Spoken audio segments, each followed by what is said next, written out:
Hi guys, welcome back to the channel. Thank you for joining me. Thank you for your continued support. Right, so in the Daily Mirror, we have Liz Kendall, who has written a piece for the Sunday Mirror, in which she talks about the welfare process and about how she's going to be making it better for everybody and things like that. I'm going to be doing a video on that tomorrow, so if you want to hear what she had to say in that piece, then don't forget to subscribe to keep an update on what's going on. But today I'm going to be talking about the compensation that some people might be getting because of lack of transitional protection when moving over to universal credit. Now, this really does concern people who've been on benefits for a little while, for a couple of years or so. So if you're just doing it now, then it's probably not going to apply to you. But there are specific groups of people that the DWP have said will be hopefully getting some compensation. So we'll have a look at the article and I'll show you what I mean. Let's take a look. Right, so this is it. DWP gives update on thousands of benefit claimants set for compensation after a court battle. Now this is actually released on Thursday, but unfortunately I wasn't well, so I couldn't cover it on that day. But this is what they say. Has given an update following its announcement that tens of thousands of benefit claimants can expect to receive significant compensation in 2025. This follows court battles around several court battles. 57,000 people are set to receive payments averaging from £2,100 each.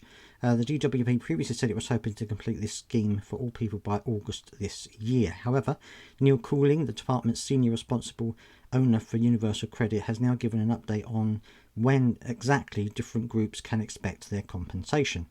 Now, this payment is being made to many who were receiving certain disability benefits and moved from legacy benefits to universal credit in recent years.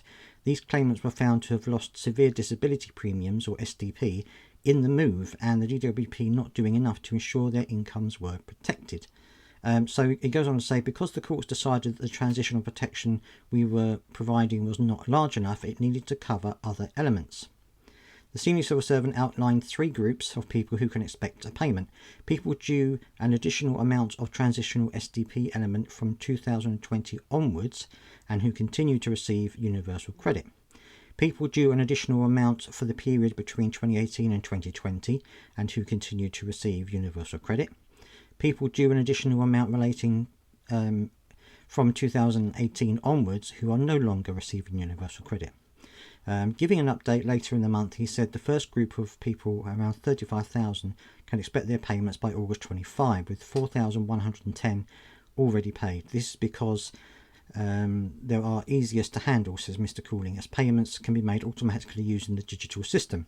He said there are 15,000 in the second group who can expect their payments to begin by the end of March. Later payments are due to send them converting from manual SDP payment to being paid via the universal credit system, making their cases slightly more complex. They should also be paid by August 2025. However, no deadline is given for the third group of around 7,000 customers. These are people who received an SDP payment either manually or on system, but have since seen their universal credit claim close. Due to the more complex nature of these cases, analysis is ongoing to determine the level of work required to enable payments to be made to them. That's what Mr. Cooling has said.